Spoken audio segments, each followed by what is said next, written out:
Hello students, myself Dr. Seema Agrawal, Associate Professor in Chemistry, Government College, Kota. Once again, welcome to all of you in the fourth lecture of Atomic Structure.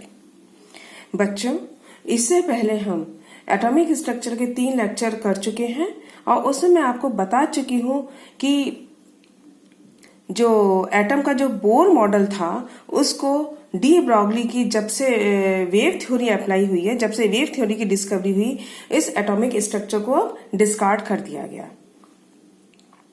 क्यों discard कर दिया गया? क्योंकि 2-3 reason थे इसके पीछे। क्योंकि पहले तो सबसे पहले डी ब्रॉगली ने कहा था कि इलेक्ट्रॉन का ड्वेल नेचर होता है। उस ड्वेल नेचर के कारण इलेक्ट्रॉन कभी पार्टिकल की तरह बिहेव करता है और कभी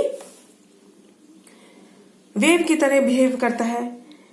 ठीक है, तो और उसके बाद क्या हुआ कि जो हाइजेनबर्ग था उसने एक नई थ्योरी दे दी कि इलेक्ट्रॉन जैसे स्मॉल या बहुत छोटे पार्टिकल्स के लिए पॉसिबल नहीं है कि हम एक ही साथ इसका मोमेंटम और इसके पोजीशन, इसका वेग और इसकी स्थिति को हम एक साथ ज्ञात कर सकें।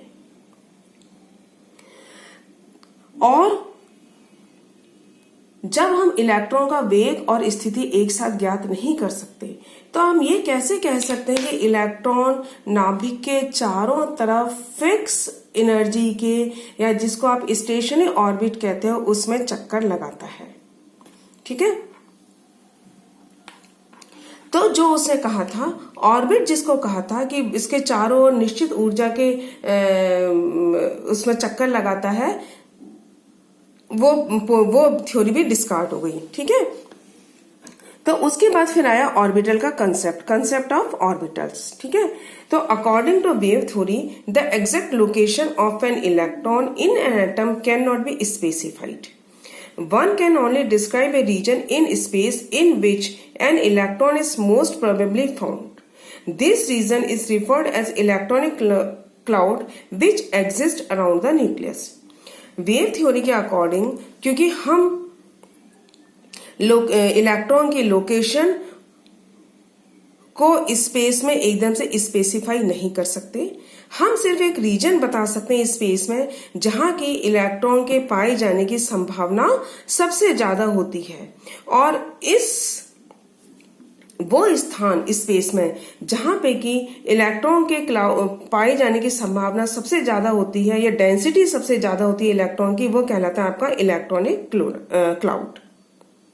ठीक है, तो इस वाले मॉडल में क्या हुआ कि एटम का जो मास और चार्जेस होता है वो 3 डायमेंशनली डिस्ट्रीब्यूट होता है। बोर ने तो क्या कहा कि सिर्फ है ना स्टेशन ऑर्बिट में होता है, यानी 2 डायमेंशनल होता है, लेकिन इसने कहा नहीं, 3 डायमेंशन में इसका जो चार्ज है वो डिस्ट्रीब्यूट होता है। The probability of finding an electron is maximum where the density of the electronic cloud is highest. तो यहाँ पे क्योंकि अपन ने पहले बताया कि हम इसके एग्जैक्ट लोकेशन को नहीं बता सकते, हम वही बता सकते हैं जहां पे कि इसके पाए जाने की संभावना सबसे ज्यादा होती है, और इसको अपन ने कहते हैं इलेक्ट्रॉनिक क्लोराइड। ठीक है, और जहां इलेक्ट्रॉनिक क्लाउड और जहां इलेक्ट्रॉनिक क्लाउड की जो डेंसिटी है वो सबसे ज्यादा होती है, वो उसको हम कहते हैं orbital. The probability of finding an electron in maximum where the density of the electron cloud is highest. Naturally, जहां पे इलेक्ट्रॉन का घनत्व सबसे ज्यादा होगा वहां पे इलेक्ट्रॉन्स के पाए जाने की संभावना सबसे ज्यादा होती है। और the portion of space around the nucleus where probability of finding electron is maximum are called orbitals.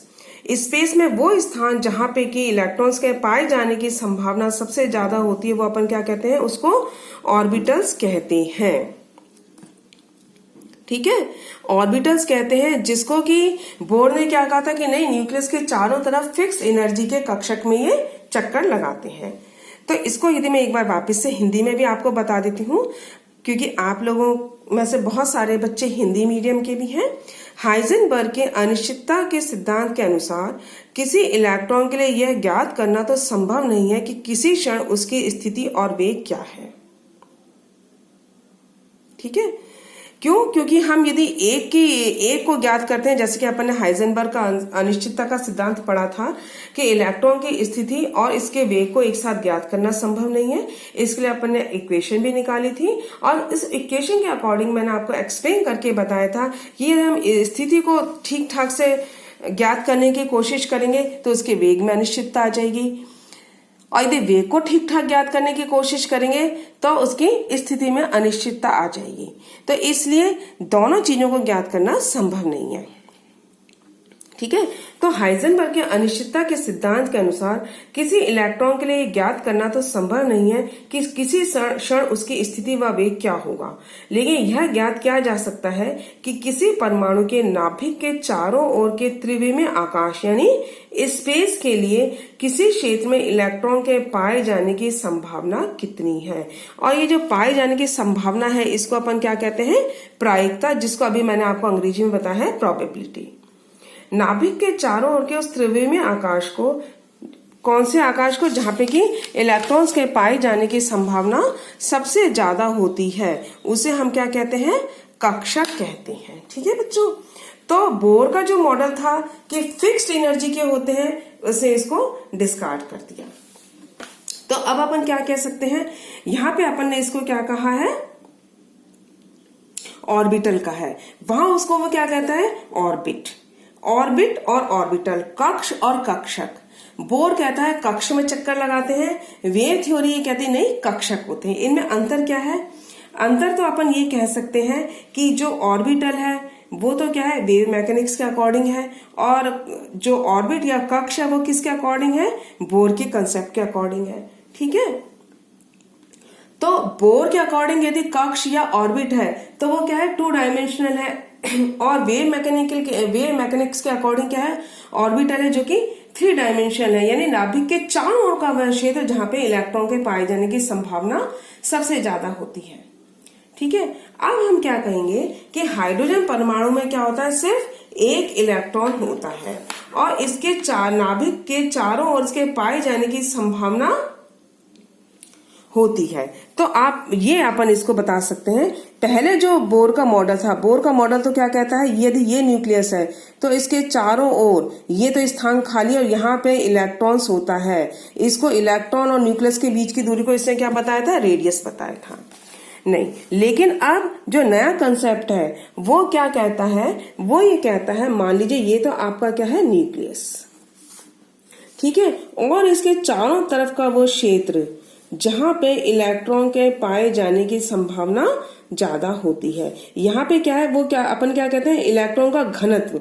वो क्या कहता है? कुछ घनत्व होता है, इलेक्ट्रॉन के पाए जाने की संभावना होती है। ठीक है, और वहां पे इलेक्ट्रॉन का घनत्व जहां ज्यादा होता है वो अपन क्या कह देते हैं? वहां पे इलेक्ट्रॉन के पाए जाने की संभावना सबसे ज्यादा होती है। तो ये क्या कह सकते हैं कि ये न्यूक्लियस है, इसके चारों ओर ये इलेक्ट्रॉन डेंसिटी है, घनत्व है। यहाँ तो क्या कहता है? वो कहता है बीच का स्पेस तो बिल्कुल खाली है और यहाँ पे इलेक्ट्रॉन पाए था। वो कहता है नहीं, बीच में भी इलेक्ट्रॉन के पाए जाने की संभावना हो सकती है। कुछ क्षेत्र ऐसा होता है जहां पे इलेक्ट्रॉन की डेंसिटी ज्यादा होती है। तो यहाँ पे मान लीजिए इलेक्ट्रॉन की डेंसिटी यहाँ ज्यादा है और यहाँ कम है, तो अपन क्या कहेंगे? यहाँ इलेक्ट्रॉन की डेंसिटी ज्यादा है, इसका मतलब यहाँ इलेक्ट्रॉन के पाए जाने की संभावना सबसे ज्यादा है। यहाँ इलेक्ट्रॉन का घनत्व कम है तो यहाँ इलेक्ट्रॉन के पाए जाने की संभावना कम है। तो ये कहलाता है ऑर्बिटल। ठीक है बच्चों, 3 डायमेंशनल स्पेस है। 3 डायमेंशनल स्पेस में इलेक्ट्रॉन के पाए जाने की संभावना होती है, जहां ज्यादा होती है वो क्या कहलाता है? ऑर्बिटल कहलाता है। आप क्या कह सकते हैं? प्रत्येक इलेक्ट्रॉन के लिए ऊर्जा और कोणीय संवेग का मान निश्चित होता है। हर इलेक्ट्रॉन के लिए अपन ने क्या कहा था? MVR will be equal to NH/2 का होल मल्टीपल। ठीक है, एक कक्षक से दूसरे कक्षक यानी एक ऑर्बिटल से दूसरे ऑर्बिटल की ओर जाने में इलेक्ट्रॉन की ऊर्जा और कोणीय संवेग दोनों के मान में परिवर्तन लगातार नहीं होता। ठीक है। उनमें सिर्फ कुछ निश्चित मानों का अंतर होता है, अर्थात वो अपन क्या कहते हैं, क्वांटाइज्ड होते हैं। ठीक है। तो अब इसको क्या हुआ कि इलेक्ट्रॉन जब ये ऑर्बिटर का कंसेप्ट आ गया, तब अब इसने क्या कहा कि श्रोडिंगर एक साइंटिस्ट हुए, उसने क्या कहा, वो ये कहता है ये जो है श्रोडिंगर वेव इक्वेशन, उसे एक इक्वेशन निकाली, वो क्या कहलाती है, श्रोडिंगर वेव इक्वेशन कहलाती है। और this is an fundamental equation of quantum mechanism. तो अपन पढ़ते हैं श्रोडिंगर वेव इक्वेशन, ये इंपॉर्टेंट है। श्रोडिंगर वेव इक्वेशन,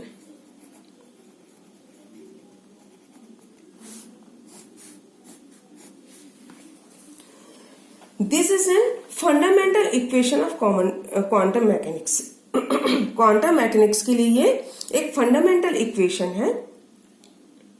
ये प्योरली आपका मैथमेटिकल रिप्रेजेंटेशन है ना, प्योरली मैथमेटिकल रिप्रेजेंटेशन है। और किसका वो है रिप्रेजेंटेशन, इलेक्ट्रॉन, किसी भी एटम में इलेक्ट्रॉन का 3 डायमेंशनल जो भी स्ट्रक्चर, उसका एक मैथमेटिकल रिप्रेजेंटेशन है।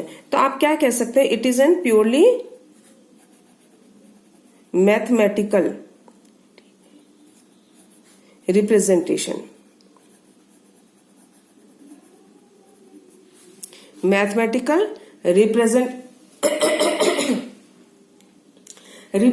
Representation of 3 dimensional motion, mathematical representation of 3 dimensional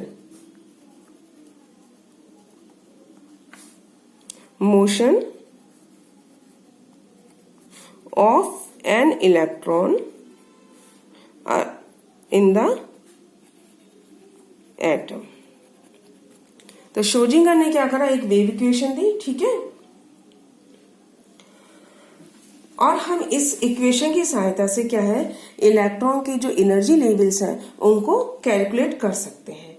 इसके लिए उसने क्या कहा कि जो श्रोडिंगर ने जो इलेक्ट्रॉन्स हैं उसको उसने क्या करा, एक स्टेशनरी वेव के अकॉर्डिंग इसको माना, ठीक है। तो इसने क्या करा, he considered electrons are considered as N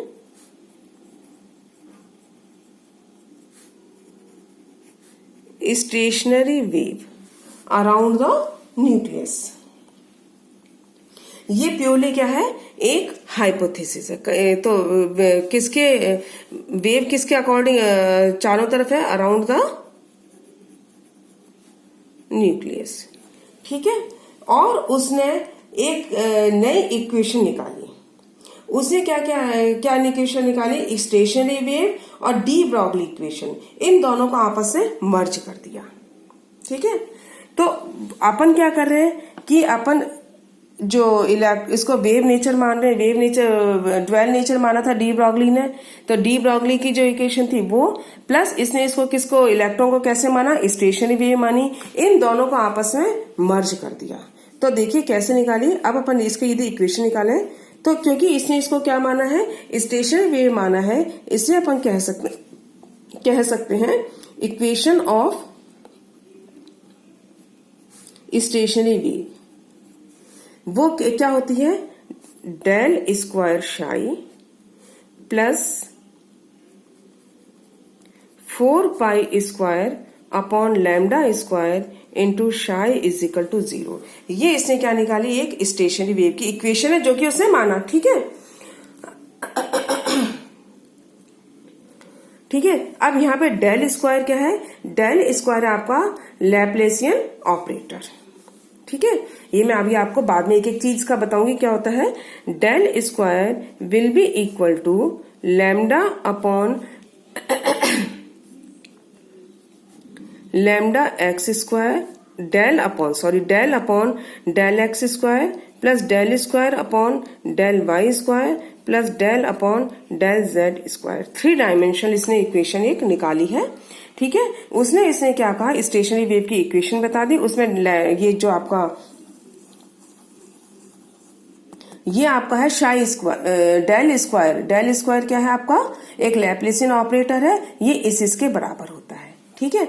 अब इसने इस स्टेशनरी वेव की जो इक्वेशन है इसको किसके साथ मर्ज किया, डी ब्रॉगली की इक्वेशन के साथ मर्ज किया। देन अब अपन क्या कह सकते हैं, according to de Broglie equation,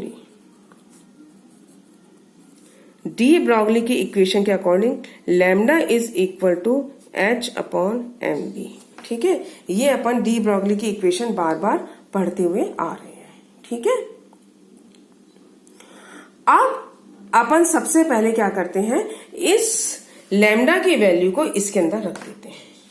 जब लैम्डा की वैल्यू को अपन इस इक्वेशन के अंदर रखेंगे तो अपना क्या आ जाएगा, del square psi plus 4 pi square upon lambda square. बच्चों ये ऊपर दे रखी है ना, सॉरी लैम्डा की जगह तो अपने को रखना है ना, del square psi plus 4 pi square. अब लैम्डा की जगह अपन क्या लिख रहे हैं, H square upon M we square, तो H square upon M square we square, ठीक है, into psi is equal to 0, ठीक है। अब हम यहाँ वी स्क्वायर की वैल्यू देखते हैं कितनी होती है, ठीक है। अब ये आपको पता है टोटल एनर्जी जो होती है किसी भी पार्टिकल की जो टोटल एनर्जी होती है वो किस किस के बराबर होती है, kinetic energy plus potential energy के बराबर होती है, ठीक है। अब काइनेटिक एनर्जी अपनी कितनी होती है, हाफ एम वी स्क्वायर, और पोटेंशियल एनर्जी को अपन किससे रिप्रेजेंट करते हैं, v से रिप्रेजेंट करते हैं, ठीक है। तो अब v square will be equal to twice e minus v upon m, ठीक है बच्चों। Half M we square plus V, E आपकी है टोटल एनर्जी, और टोटल एनर्जी आपकी किस किस के बराबर हो रही है, kinetic energy plus potential energy के बराबर हो रही है, ठीक है। काइनेटिक एनर्जी आपकी कितनी है, half M we square, potential energy को अपन ने किससे रिप्रेजेंट किया है, v से, तो v स्क्वायर, ये छोटा वाला भी आएगा, v square will be equal to twice e minus v। अब अपन क्या करते हैं, इस v स्क्वायर की वैल्यू को अपन इसके अंदर रखते हैं, ठीक है।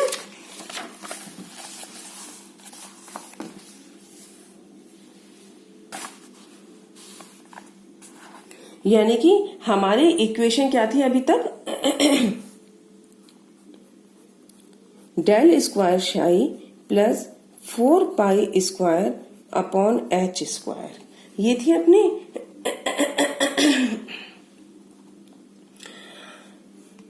ठीक है।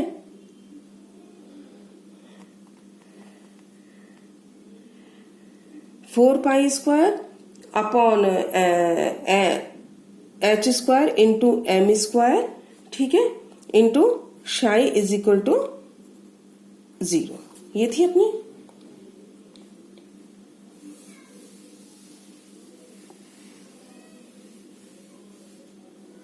सॉरी इसको अपन रखेंगे जब आएगा, del square psi plus 4 pi square upon lambda square into psi is equal to 0, ठीक है।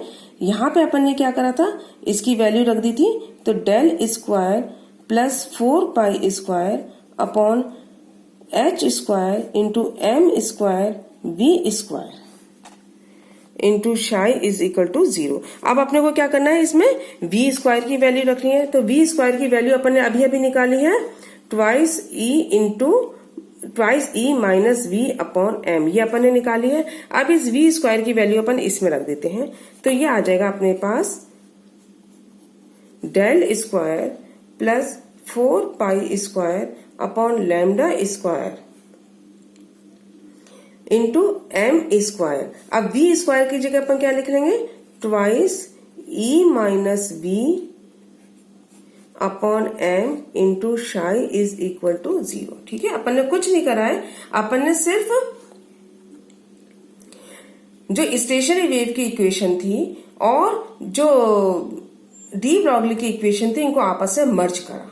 ये आपकी स्टेशनरी वेव की इक्वेशन थी। लैम्डा की वैल्यू फिर हमने क्या करा, डी ब्रॉगली से निकाली, और ये हमारे पास लैम्डा की वैल्यू आई थी, उसमें फिर हमने क्या करा, h/mv, और उसके बाद हमने क्या करा, v स्क्वायर की वैल्यू रखी। ठीक है, क्योंकि लैम्डा स्क्वायर है इसलिए v स्क्वायर आ गया। और आप क्या कह सकते हो, ये आपका m स्क्वायर है, m स्क्वायर से तो ये m कैंसिल हो गया, 4 इंटू 2 क्या हो गया, 8। ठीक है, तो del square plus 8 pi square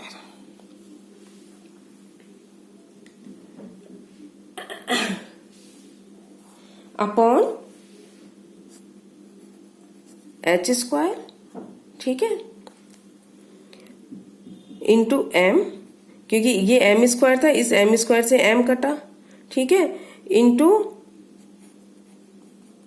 e minus v into psi is equal to 0। ये हमारी एक इक्वेशन है जिसको आप इस तरीके से भी लिख सकते हो, del square plus 8 pi square upon h square into m into e minus v into psi is equal to 0। ठीक है, sorry, into psi is equal to 0। ये हमारी कहलाती है श्रोडिंगर वेव इक्वेशन। ठीक है, श्रोडिंगर वेव इक्वेशन। अब इसका देखिए, इसमें क्या क्या चीज है। इसमें ई तो है आपकी, ये जो ई है ये तो आपकी क्या है, टोटल एनर्जी। ठीक है, वी आपकी क्या है, पोटेंशियल एनर्जी। पोटेंशियल एनर्जी जिसको आप क्या बोलते हो, स्थिर ऊर्जा। ठीक है, शाई यहां पे है वेव फंक्शन। ठीक है, शाई यहां पे है आपका वेव फंक्शन, और शाई स्क्वायर सॉरी डेल स्क्वायर यहां पे आपका क्या है, लैप्लेसियन ऑपरेटर। ठीक है, एम आपका क्या है,